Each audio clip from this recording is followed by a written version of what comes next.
Hai teman-teman, selamat datang kembali di channel YouTube Evating. Sebelum cerita dimulai, absen dulu yuk. Kalian mendengarkan cerita ini jam berapa dan di kota mana? Tuliskan di kolom komentar. Jangan lupa juga dukung aku dengan like dan subscribe. Aktifkan juga lonceng notifikasinya supaya kalian langsung mendapat pemberitahuan setiap ada video terbaru. Terima kasih atas dukungannya. Selamat menikmati. Istri Kontrak Sang Miliarder oleh Evating. Part 11, Ritme Baru dan Hadiah Tak Terduga. Pagi pertama Elara di penthouse Damian dimulai dengan sunyi yang berbeda. Bukan sunyi yang membuat kesepian, melainkan sunyi yang terasa sengaja dirawat, seperti udara yang disaring sebelum dihirup. Cahaya pagi menerobos tirai transparan, menyapu lantai kayu dengan pola garis-garis lembut. Elara bangun dari tempat tidur yang masih terasa asing, namun nyaman dalam kesendiriannya. Dia mengenakan piyama katun sederhana, bukan sesuatu yang dibeli untuk malam pengantin, hanya piyama lama yang ia bawa dari rumah lamanya. Kain itu terasa seperti pelukan terakhir dari kehidupan sebelumnya. Ketika ia membuka pintu kamarnya, aroma kopi hitam sudah menyambutnya. Damian berdiri di dapur, sudah berpakaian rapi, kemeja putih lengan panjang dengan lipatan sempurna, celana hitam yang tidak menyisakan satu kerut pun.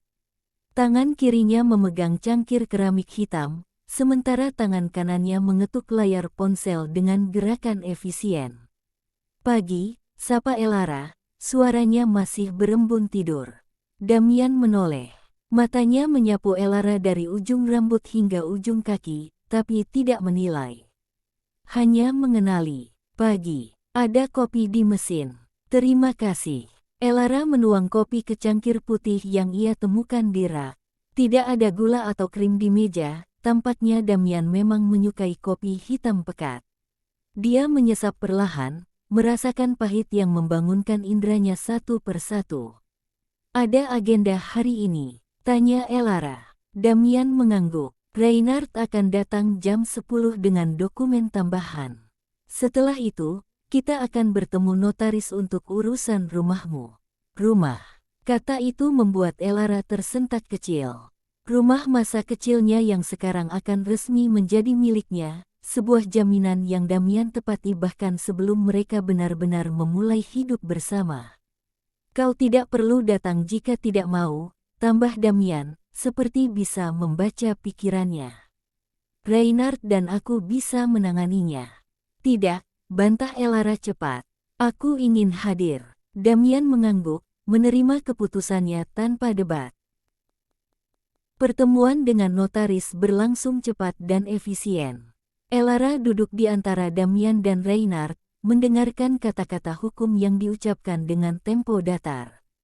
Tangan kanannya menandatangani dokumen-dokumen, sementara tangan kirinya menggenggam erat kursi di bawah meja. Ketika notaris mengumumkan bahwa rumah tersebut sekarang resmi atas nama Elara, ada sesuatu yang melepas di dadanya. Sebuah beban yang dia pikul selama bertahun-tahun akhirnya menguap. Terima kasih, bisiknya kepada Damian saat mereka keluar dari ruangan. Damian hanya mengangguk. Itu bagian dari perjanjian. Tapi Elara tahu, dalam kontrak yang mereka tanda tangani, tidak disebutkan spesifik tentang rumahnya. Damian melakukannya karena dia paham, bukan karena diwajibkan. Sore hari, ketika mereka kembali ke penthouse, Elara menemukan paket besar di depan pintu kamarnya. Di dalamnya ada peralatan menggambar digital terbaru, tablet dengan sensitivitas tekanan tinggi, stylus ergonomis, dan software ilustrasi profesional. Tidak ada kartu, tapi dia tahu dari siapa hadiah itu. Elara menatap peralatan itu lama, lalu menatap pintu kamar Damian di seberang. Perlahan, ia mengetuk. Damian membuka pintu. Kemejanya sudah terbuka dua kancing di bagian atas, memperlihatkan tulang selangka yang tajam. Terima kasih untuk hadiahnya, kata Elara. Kau bilang kau ingin terus bekerja, jawab Damian. Itu hanyalah alat. Tapi Elara tahu, Damian pasti meneliti spesifikasi teknisnya, memilih merek terbaik, memastikan bahwa peralatan itu sesuai dengan kebutuhannya sebagai ilustrator. Apakah kau selalu memberikan hadiah yang sempurna? Tanyanya, setengah bercanda. Damian memandangnya lama. Hanya untuk orang yang kau pahami betul kebutuhannya. Kalimat itu menggantung di antara mereka, lebih hangat dari yang seharusnya. Malam kedua mereka sebagai suami istri dihabiskan dengan bekerja di ruang yang berbeda. Elara di kamarnya, mencoba tablet barunya, garis-garis pertamanya halus dan penuh keyakinan.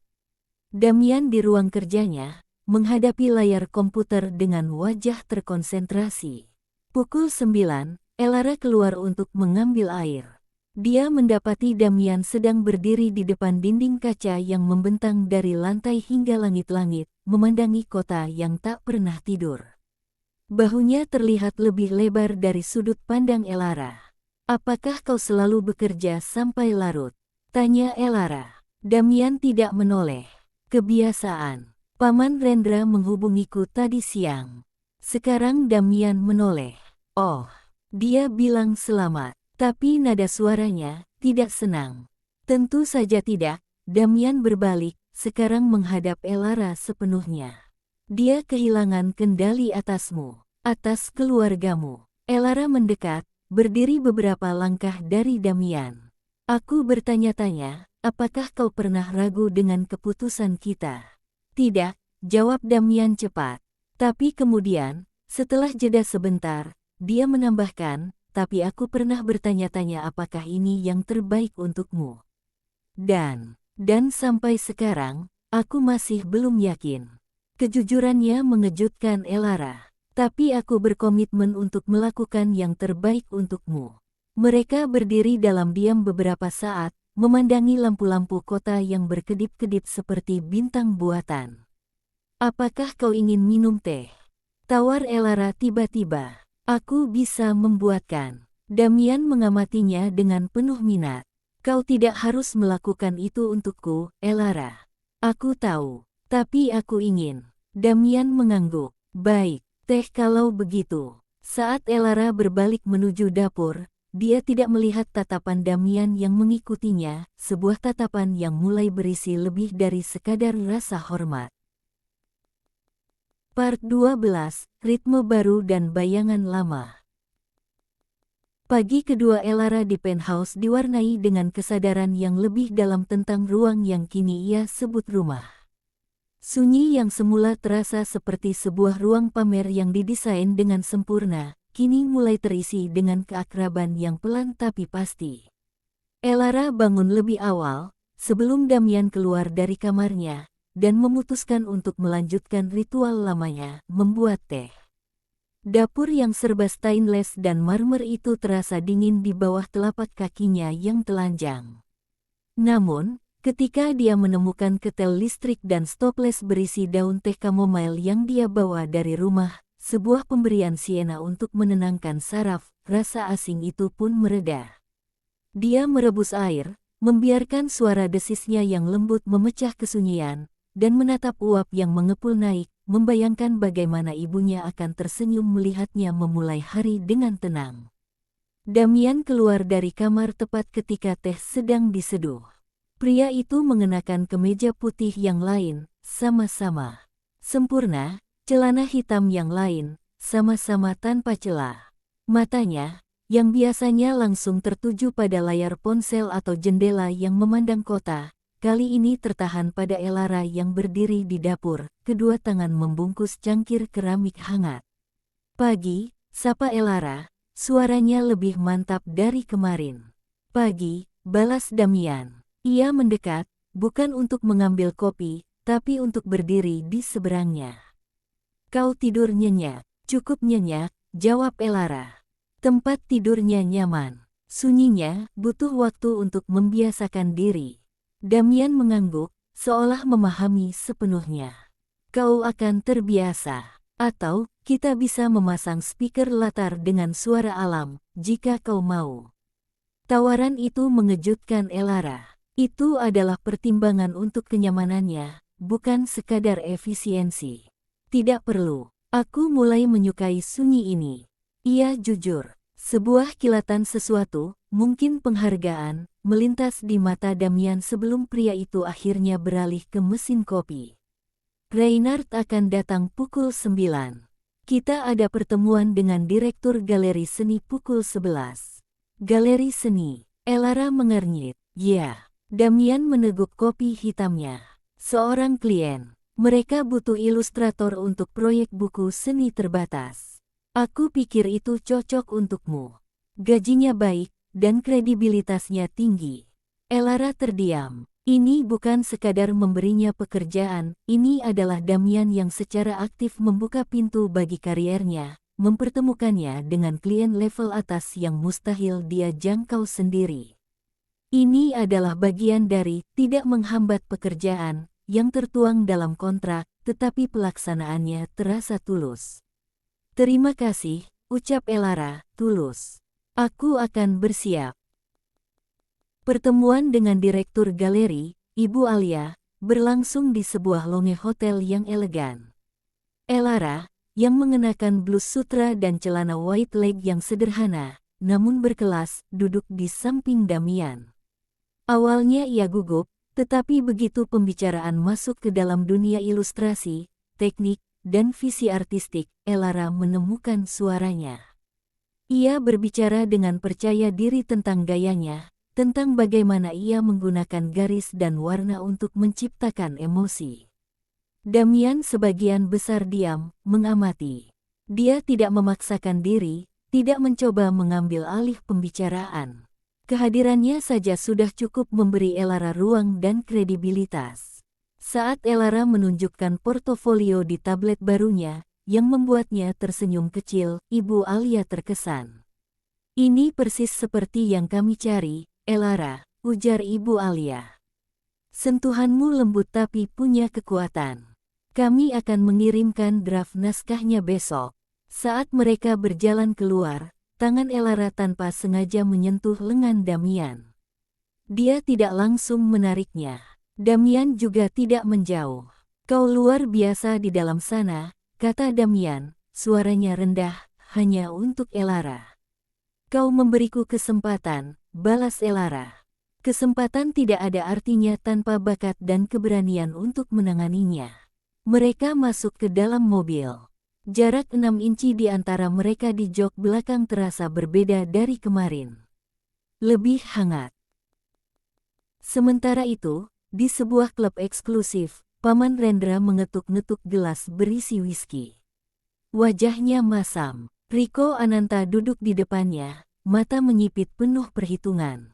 Damian benar-benar mengalahkan kita, Pak Ren, gerutu Riko. Dia tidak hanya merebut Elara, tapi juga memaksa kita menerima tawarannya untuk lahan itu dengan harga yang jauh di bawah yang kita harapkan. Jangan menyebut namanya di hadapanku, sambar Rendra. Dia pikir bisa mengendalikan segalanya. Tapi semua orang punya masa lalu, Riko. Dan masa lalu Damian, itu adalah senjatanya. Riko mendadak tertarik. Ia mendekatkan kursinya, suaranya berubah menjadi bisikan beracun. Apa yang kau maksud? Rendra tersenyum, licik. Kau pikir seseorang bisa sekuat itu tanpa menyembunyikan sesuatu? Aku sudah menyewa seseorang untuk menyelidiki. Ada sesuatu, sebuah insiden, bertahun-tahun lalu, sebelum dia membangun imperiumnya.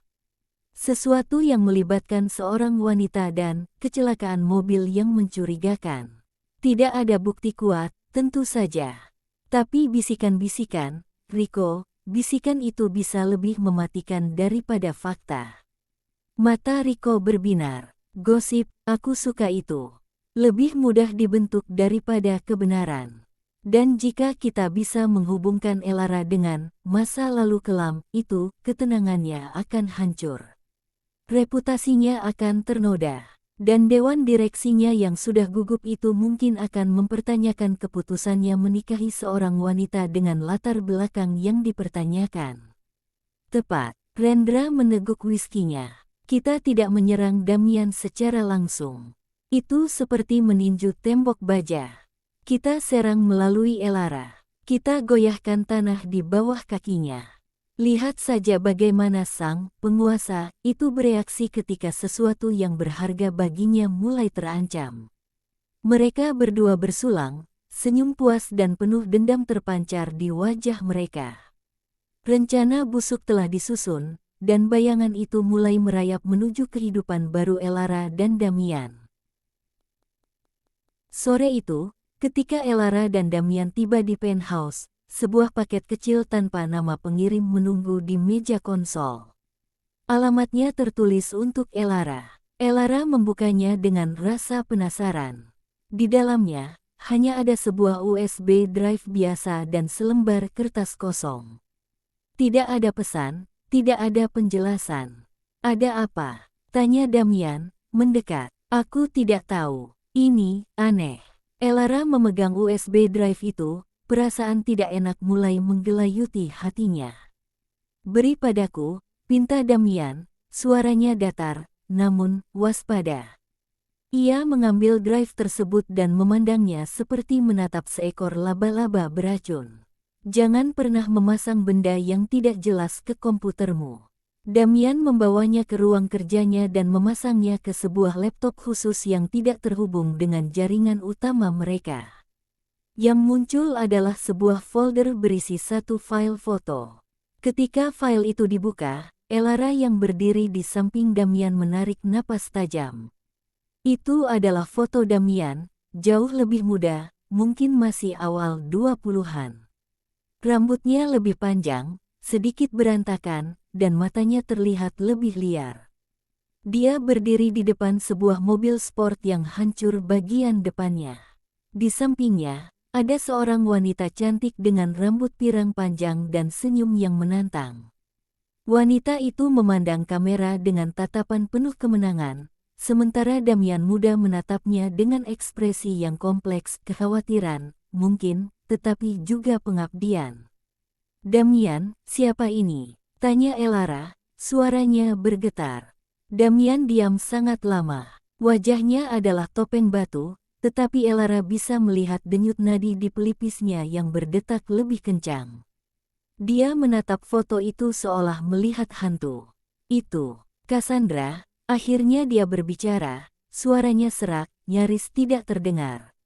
Dan itu adalah malam ketika semuanya berubah. Dia menutup file itu dengan gerakan kasar dan mencabut USB drive-nya. Tapi, kenapa seseorang mengirimkan ini padaku?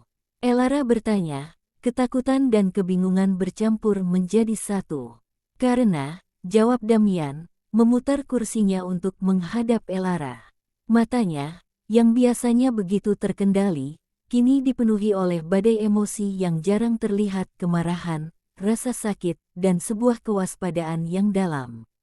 Ini adalah peringatan. Sebuah pesan bahwa seseorang di luar sana tahu rahasia yang ingin kubuang. Dan mereka menggunakanmu untuk mencapainya.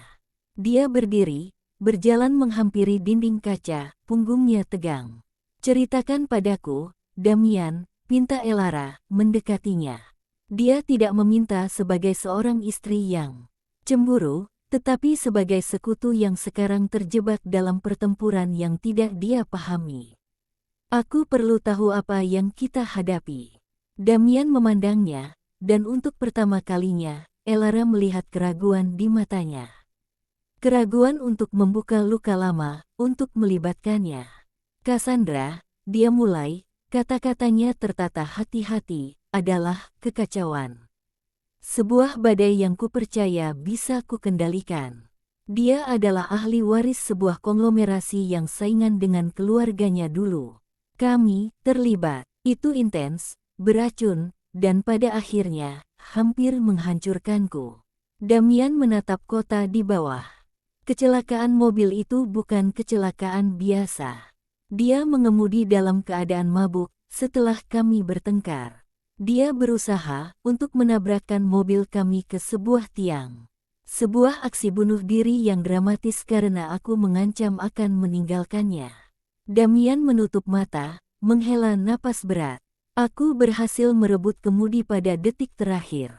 Mobilnya hancur, tapi kami selamat. Dia hanya mengalami luka ringan.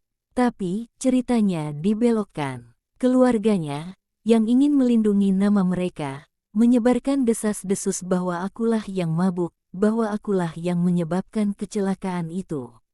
Tidak, bisik Elara, tangannya tanpa sadar menutup mulutnya. Itu adalah perang media yang keji. Reputasiku hancur sebelum sempat dibangun. Hampir tidak ada yang mempercayaiku. Aku kehilangan segalanya, investor, kepercayaan, hampir semua teman. Damian memutar badan, menatap Elara langsung. Aku harus mulai dari nol lagi, di tempat yang berbeda, dengan nama yang hampir tidak berarti. Semua yang kubangun sekarang, Elara, lahir dari puing-puing masa laluku yang kelam. Elara berdiri di sana, memproses semuanya. Dia memahami sekarang mengapa Damian begitu tertutup, mengapa kontrol begitu penting baginya. Itu adalah benteng yang dibangun dari pengkhianatan dan rasa sakit. Dan Cassandra, tanyanya, hampir tidak bersuara. Dia menghilang. Keluarganya mengirimnya ke Eropa. Aku mendengar dia menikah dengan seorang bangsawan tua dan hidup dalam kemewahan yang membosankan. Aku pikir bab itu sudah tertutup. Dia menatap USB drive yang sekarang tergeletak di meja. Tapi ternyata tidak. Seseorang menggali ini, dan mereka mengirimnya padamu. Paman Rendra, gumam Elara dengan yakin. Atau Rico, pasti mereka. Tidak penting siapa yang memulai, kata Damian. Suaranya kembali seperti baja, dingin dan tajam. Yang penting adalah mereka membuka perang. Dan dalam perang, informasi adalah senjata. Dia mendekati Elara, meletakkan tangannya di bahu gadis itu. Sentuhannya hangat dan kokoh. Elara, aku menyesal telah melibatkanmu dalam ini. Elara mengangkat wajahnya, dan di mata itu, Damian tidak melihat ketakutan atau penyesalan. Yang ia lihat adalah tekad yang sama yang dilihatnya di rumah sakit, malam ketika ibunya meninggal, tekad untuk tidak hancur. Kamu tidak melibatkanku, Damian. Aku yang memilih untuk berada di sini, ujar Elara dengan suara tenang namun penuh keyakinan. Mereka mengira dengan mengirimkan ini, mereka akan membuatku takut, membuatku menjauh darimu. Mereka tidak tahu bahwa justru sebaliknya. Elara mengambil USB drive itu dan memasukkannya ke saku. Mereka tidak tahu bahwa mereka baru saja memberitahuku musuh seperti apa yang kita hadapi. Dan sekarang, kita akan menghadapinya bersama. Pada saat itu, sesuatu di antara mereka berubah. Sebuah perjanjian bisnis, sebuah kontrak yang ditandatangani di atas kertas, mulai berubah warna. Menjadi sebuah sumpah setia yang diucapkan dalam keheningan, di sebuah ruangan yang diterangi lampu kota, dengan bayangan masa lalu yang mengancam di depan pintu mereka.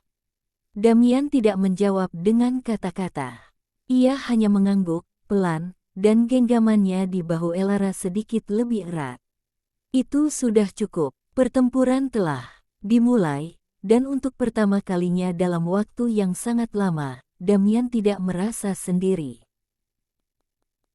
Part 13, Garis Pertahanan. Keesokan harinya, atmosfer di penthouse berubah. Udara yang semula diisi oleh keheningan yang tenang, kini syarat dengan kewaspadaan yang terasa nyata, seperti aroma ozon sebelum badai. Elara bangun dengan tekad yang mengeras di dadanya. Dia tidak lagi menjadi pihak yang hanya menerima perlindungan, dia sekarang adalah garis pertahanan pertama. Saat sarapan, percakapan mereka tidak lagi tentang jadwal atau pekerjaan, tetapi tentang strategi. Reynard telah melacak sumber paket itu. Damian membuka percakapan, suaranya datar dan profesional. Ia menyantap omeletnya dengan gerakan mekanis. Dikirim dari sebuah warung internet di daerah Tanah Abang. Tidak mungkin dilacak lebih jauh. Tidak masalah, jawab Elara, meneguk tehnya. Kita tahu siapa dalangnya. Pertanyaannya adalah, Apa tujuan mereka selanjutnya? Hanya mengganggu ketenangan kita. Tidak, Damian meletakkan garpunya. Ini baru tembakan peringatan. Mereka menguji reaksi kita. Jika kita panik atau terlihat goyah, mereka akan melancarkan serangan yang sesungguhnya. Kemungkinan besar, mereka akan mencoba membocorkan versi yang dibumbui dari cerita itu ke media. Elara memikirkan hal itu. Maka kita harus mendahului mereka. Damian menatapnya, tertarik. Bagaimana caranya? Kita tidak bisa menyangkal bahwa kecelakaan itu terjadi. Tapi kita bisa mengontrol narasinya. Elara menatap Damian, matanya berbinar dengan kecerdikan yang jarang ia tunjukkan. Daripada membiarkan mereka menyebarkan cerita yang penuh racun, mengapa kita tidak menceritakan versi kita sendiri? Bukan kepada media, tapi kepada orang-orang yang penting. Siapa? Papa dan Arka, jawab Elara tegas. Mereka adalah keluarga terdekatku. Jika gosip itu sampai ke telinga mereka dari sumber lain, mereka akan khawatir dan mudah dipengaruhi. Tapi jika mereka mendengarnya langsung dariku, dari kita, dengan versi yang jujur, mereka akan menjadi pendukung kita yang paling kuat, bukan sasaran empuk bagi Rendra untuk dipecah belah. Damian terdiam, mempertimbangkan. Ini adalah pendekatan yang personal dan berisiko, tetapi juga brilian. Ini bukan tentang kekuatan finansial atau hukum, tapi tentang membangun benteng dari dalam. Baik, Damian akhirnya setuju. Kita akan melakukan itu, hari ini. Mereka tiba di rumah lama Elara, sekarang sepenuhnya miliknya, pada sore hari. Sang ayah sedang menyiram tanaman di halaman, sementara Arka tampak sedang mengerjakan tugas di ruang tamu. Kedatangan mereka yang tidak terjadwal membuat kedua penghuni rumah itu terkejut, terutama dengan raut wajah serius yang dibawa Elara dan Damian. Ada apa, Lara? Apa terjadi sesuatu? Tanya Arman, tangannya masih memegang gayung.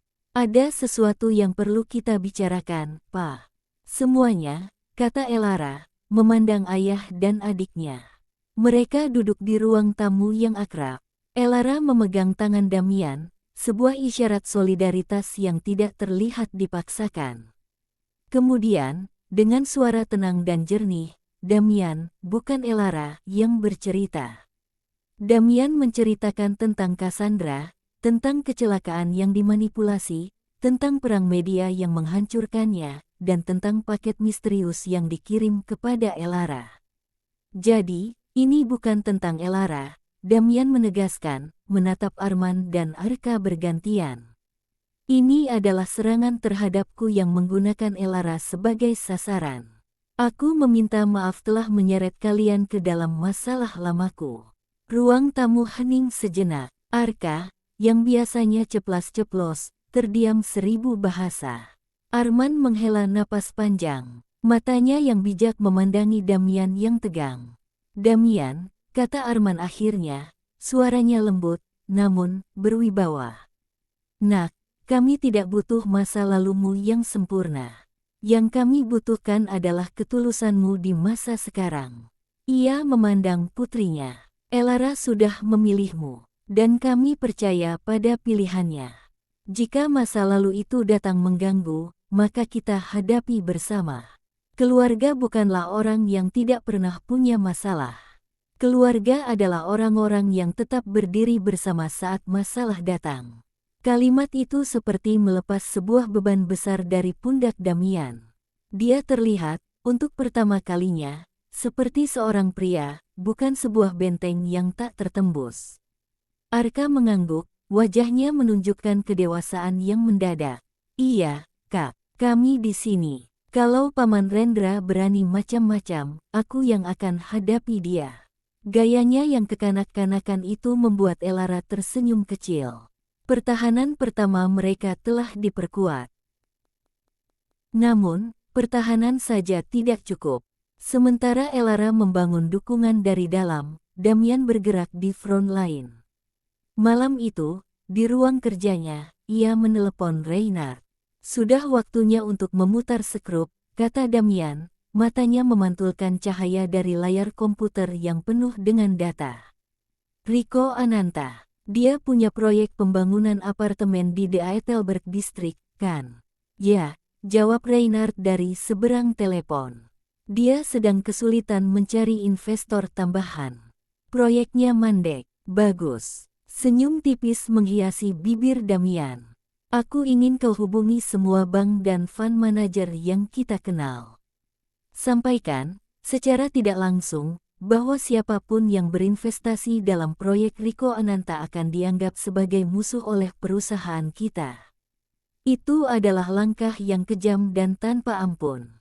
Memutus suplai dana adalah cara mematikan di dunia bisnis. Dan untuk Rendra, tanya Reinhard, untuk Rendra, kita main psikologi. Damian memandang foto lama di layarnya, foto dirinya dan Cassandra yang ia simpan sebagai pengingat yang pahit. Beritahu dia, melalui saluran tidak resmi, bahwa aku tahu segalanya tentang utang-utang kecilnya yang dia sembunyikan dari istrinya. Dan bahwa Tante Lila akan sangat kecewa jika mengetahuinya. Itu adalah pukulan di bawah ikat pinggang, tapi perang sudah diumumkan. Damian tidak lagi bermain bertahan. 2 hari kemudian, serangan balik Damian mulai membuahkan hasil. Rico, yang tiba-tiba ditinggal oleh 3 calon investor utamanya, menjadi panik. Proyek ambisiusnya terancam gagal total, yang akan membuatnya bangkrut. Dalam kepanikannya, ia menghubungi Rendra. Ini ulah Damian, aku tahu. Hardik Rico melalui telepon. Kita harus membalas. Sebarkan cerita itu sekarang juga. Rendra, bagaimanapun, sedang tidak dalam kondisi yang lebih baik. Dia baru saja menerima telepon teman yang misterius yang membicarakan tentang utang-utang rahasianya. Ketakutan akan reaksi istrinya, Lila, yang dikenal sangat tegas dan berasal dari keluarga kaya, membuatnya berkeringat dingin. Tidak, Rico, tunggu dulu, jawab Rendra, suaranya gemetar. Damian, dia terlalu tahu. Dia menyerang kita di tempat yang paling menyakitkan. Jadi kau menyerah, teriak Rico. Bukan menyerah, tapi kita perlu strategi baru. Rendra membentak, kita harus lebih hati-hati. Persekutuan jahat mereka mulai retak. Ketakutan dan kepentingan pribadi mulai menggerogoti persatuan mereka. Sementara itu, Elara tidak tinggal diam. Dia menggunakan senjatanya sendiri, seni dan ketenangan. Dia mengundang Sienna untuk makan siang di penthouse. Saat berbincang, ia dengan santai menceritakan tentang seorang teman yang diganggu oleh masa lalunya. Elara tidak menyebut nama, tapi Sienna, yang cerdas, segera memahami konteksnya. Gosip adalah seperti air, Lara, kata Sienna, menyeruput jusnya. Jika kau mencoba membendungnya, dia akan mencari celah. Tapi jika kau alirkan dengan caramu sendiri, kau yang mengendalikan arahnya. Itu adalah konfirmasi bagi Elara. Ia dan Sienna kemudian menghabiskan sore itu dengan menyusun strategi arus, siapa saja di lingkaran pertemanan mereka yang perlu mendengar narasi yang benar dari sumber yang dapat dipercaya, yaitu Elara sendiri. Pertahanan mereka tidak lagi hanya berupa tembok, tetapi sebuah jaringan yang hidup dan bernapas. Dan di pusat jaringan itu, Elara dan Damian, yang mulai menyadari bahwa kekuatan terbesar mereka bukanlah kekayaan atau kekuasaan Damian, melainkan kepercayaan dan kesatuan yang mulai tumbuh di antara mereka. Namun, mereka juga tahu bahwa ini baru babak pertama. Rico yang terpojok dan Rendra yang ketakutan adalah musuh yang lebih berbahaya. Dan serangan yang sesungguhnya, seperti badai, masih berada di cakrawala, mengumpulkan awan hitam sebelum akhirnya memecah kesunyian dengan amarahnya. Part 14, Badai yang Dinantikan. 2 minggu berlalu dalam ketegangan yang menusuk. Seperti menunggu sepatu kedua yang jatuh. Setiap dering telepon, setiap notifikasi email, membuat jantungku berdebar tidak karuan. Damian tampak tenang, tapi Elara bisa melihat bayang-bayang itu di matanya. Pria itu lebih sering menatap Elara diam-diam, seolah memastikan ia masih di sini, masih berdiri di sampingnya. Apakah Elara takut? Tentu. Tapi rasa takut ini berbeda. Dulu, ia takut kehilangan atap, kehilangan jaminan untuk sang ayah dan Arka. Sekarang ia takut kehilangan kedamaian yang baru saja mereka raih.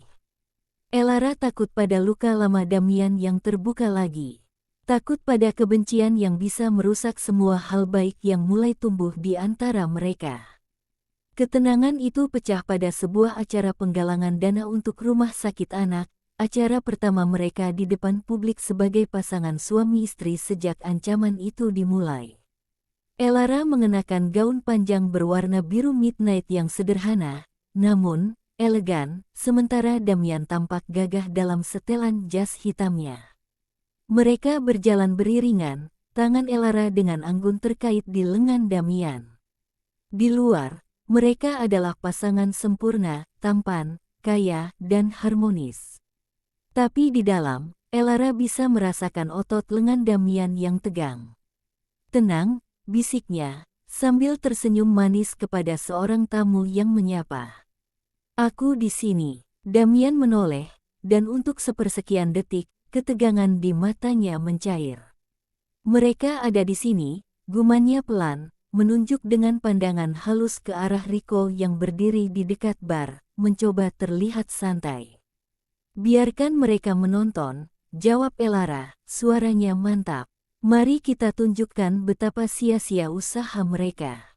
Acara berjalan lancar. Elara dengan cerdas terlibat dalam percakapan, berbicara tentang pentingnya dukungan untuk kesehatan mental anak, sebuah topik yang dekat dengan hatinya. Damian, yang biasanya pendiam, menemukan dirinya lebih banyak tersenyum dan mengangguk, terpikat oleh cara istrinya memikat perhatian orang-orang dengan ketulusannya. Sampai kemudian, seorang wartawan dari media gosip terkenal mendekat, rekordernya sudah siap. Bapak Damian, ada sedikit pertanyaan tentang masa lalu Bapak. Tepatnya tentang sebuah insiden kecelakaan mobil bertahun-tahun lalu dengan seorang wanita bernama Cassandra Lauren. Apakah Bapak berkenan memberikan klarifikasi? Udara di sekitar mereka seakan membeku. Beberapa pasang mata mulai tertuju pada mereka. Damian berdiri tegak, wajahnya kembali menjadi topeng batu yang tak terbaca. Elara merasakan lengannya kaku. Tapi sebelum Damian bisa membuka mulut, Elara melangkah sedikit ke depan, senyumnya tidak pudar sedikit pun. Ini dia, badainya. Wah, menarik sekali Anda menyebutkan hal itu, ujar Elara, suaranya jernih dan terdengar oleh orang-orang di sekitarnya. Dia memandang sang wartawan dengan tatapan langsung yang berani. Kami justru sedang membicarakan tentang masa lalu. Tentang bagaimana sebuah pengalaman buruk bisa membentuk seseorang menjadi lebih kuat, lebih bijaksana. Ia menoleh ke Damian, dan di matanya, Damian melihat bukan belas kasihan, tapi kebanggaan. Suamiku adalah buktinya. Dia adalah seseorang yang pernah dihancurkan oleh kebohongan dan manipulasi, tetapi dia bangkit. Dia tidak hanya membangun kembali hidupnya, tapi juga menciptakan lapangan kerja bagi ribuan orang. Dan, seperti yang Anda lihat malam ini, aktif berkontribusi untuk masyarakat. Elara kembali menatap si wartawan, senyumnya sedikit melunak, tapi matanya tajam. Daripada mengorek luka lama yang sudah sembuh dan hanya akan menyakiti orang-orang yang tidak bersalah, mungkin lebih baik kita fokus pada hal-hal baik yang bisa kita lakukan hari ini, bukan? Seperti untuk anak-anak di rumah sakit ini. Ruang itu hening sejenak, lalu seorang sosialite senior yang berdiri di dekat mereka bertepuk tangan pelan. Well said, my dear. Yang lain mengangguk setuju. Narasi telah berhasil dibelokkan dari sebuah skandal masa lalu menjadi sebuah kisah tentang ketahanan dan penebusan. Si wartawan, kehilangan momentum, hanya bisa mengangguk kikuk sebelum pergi. Damian memandang Elara, dan di dalam dadanya, sesuatu yang beku selama bertahun-tahun akhirnya mencair. Ia tidak hanya berdiri di sampingku. Dia berdiri di depanku, melindungiku. Terima kasih, bisiknya, suaranya serak oleh emosi yang jarang ia ungkapkan. Tidak perlu berterima kasih, jawab Elara, menggenggam tangannya. Kita adalah satu tim, bukan? Momen itu sempurna. Kemenangan mereka terasa nyata. Tapi Rico, yang menyaksikan semuanya dari kejauhan, tidak marah. Dia justru tersenyum. Sebuah senyum yang dingin dan penuh kemenangan. Rencananya bukanlah untuk menjatuhkan Damian dengan satu pukulan. Rencananya adalah untuk mengikis perlahan-lahan. Keesokan harinya, sebuah artikel pendek, namun penuh racun muncul di kolom gosip. Judulnya, Masa Kelam Sang Taipan Muda, Korban atau Dalang. Artikel itu tidak menyebutkan nama secara langsung, tetapi deskripsinya sangat jelas. Menceritakan tentang seorang pengusaha sukses dengan masa lalu kelam, seorang wanita cantik yang hilang setelah sebuah kecelakaan mobil yang misterius, dan menyinggung tentang kekuatan uang yang bisa membungkam kebenaran. Yang paling jahat, artikel itu menyelipkan kalimat, apakah istri muda yang polos itu tahu siapa sebenarnya pria yang ia nikahi? Itu adalah serangan terhadap Elara. Sebuah upaya untuk menanamkan benih keraguan dalam pikirannya. Damian marah. Ia membanting tabletnya ke atas meja. Aku akan menghancurkan mereka. Aku akan membeli media itu dan memecat setiap orang yang terlibat. Tidak, Damian. Elara berdiri di hadapannya, wajahnya tenang meski hatinya bergejolak. Itu yang mereka inginkan. Mereka ingin kau bereaksi kasar, ingin kau terlihat seperti monster yang mereka lukiskan. Mereka ingin kita bertengkar, saling menyalahkan. Elara mendekat, mengambil tablet yang rusak itu. Mereka mengira aku polos. Mereka mengira aku mudah diombang-ambingkan. Mereka tidak tahu bahwa aku sudah terbiasa berjalan di tengah hujan. Elara melihat langsung ke mata Damian, dan di matanya, Damian tidak melihat sedikit pun keraguan. Hanya tekad baja. Mereka ingin perang. Baiklah. Tapi, kita akan berperang dengan cara kita. Aku sudah lama ingin membuat proyek ilustrasi digital untuk anak-anak di rumah sakit.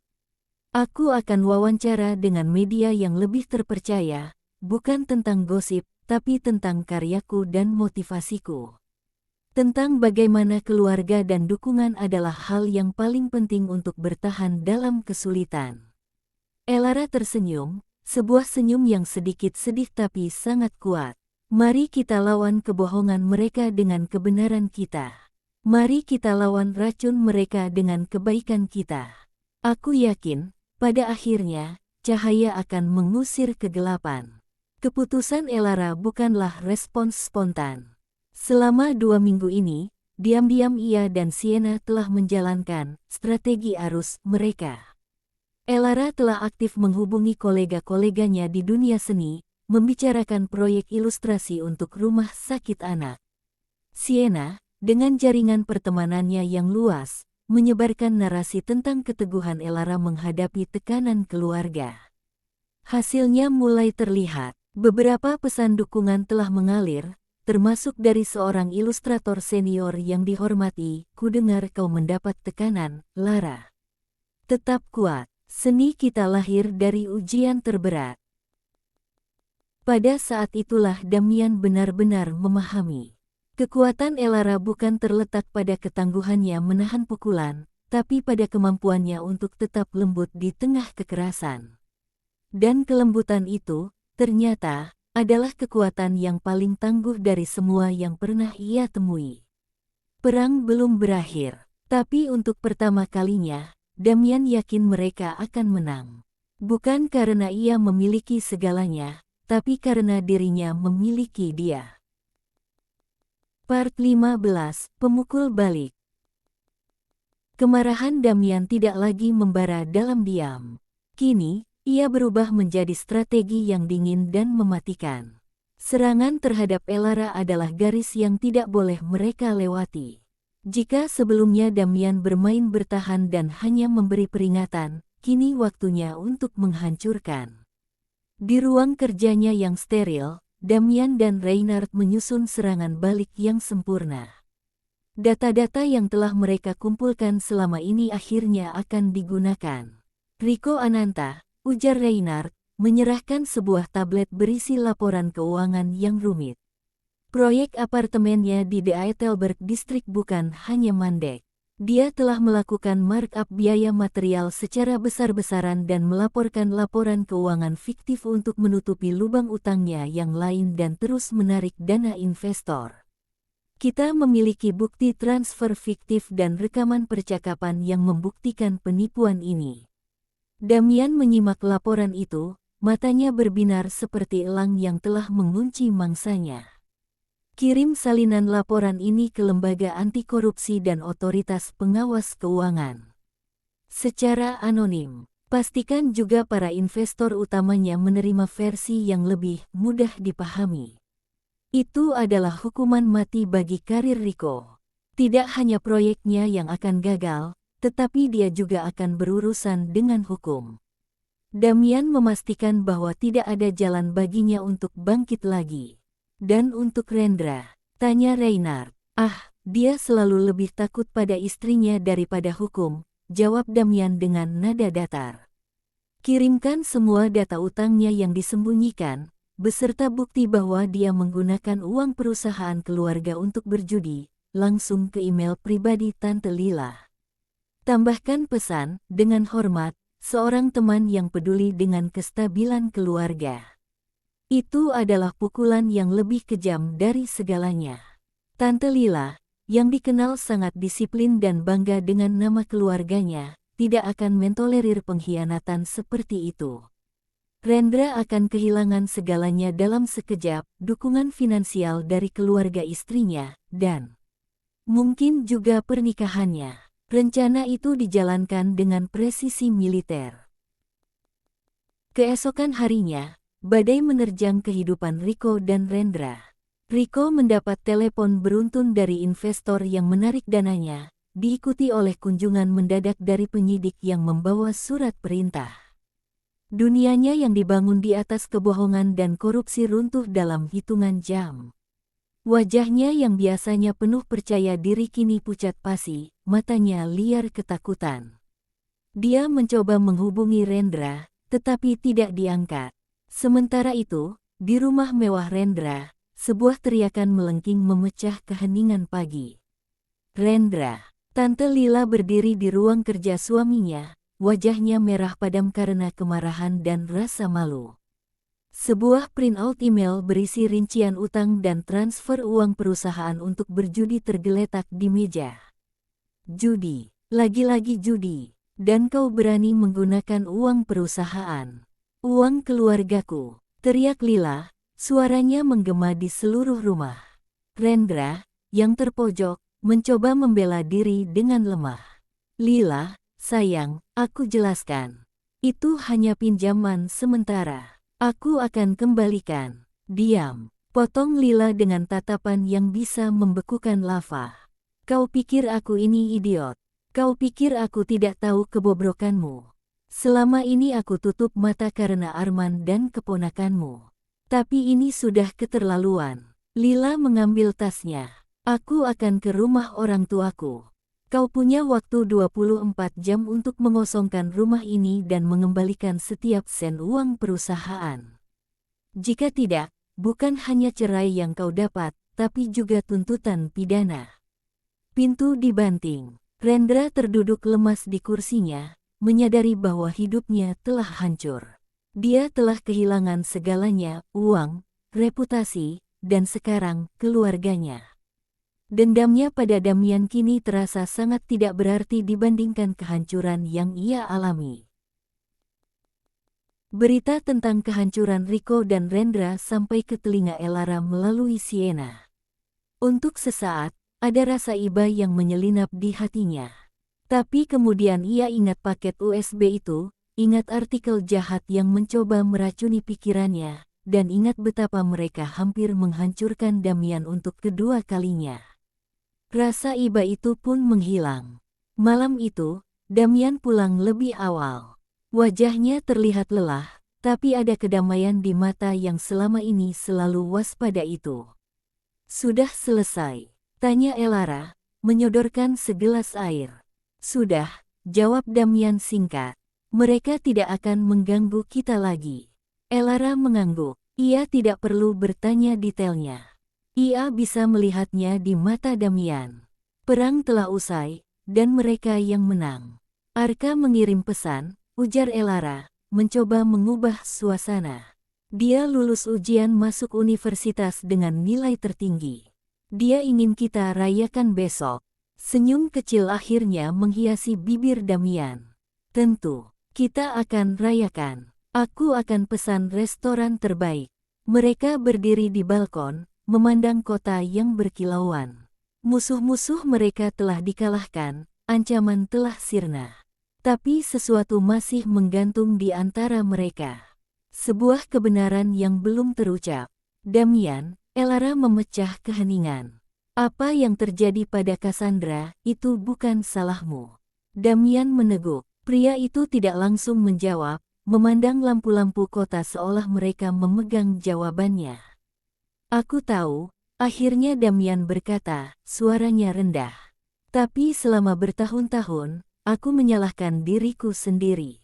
Karena aku membiarkannya masuk ke dalam hidupku. Karena aku naif." Damian menoleh ke Elara. "Sampai kau datang, kau menunjukkan padaku bahwa tidak semua kelemahan adalah kerapuhan. Terkadang, itu membuat kita belajar kuat."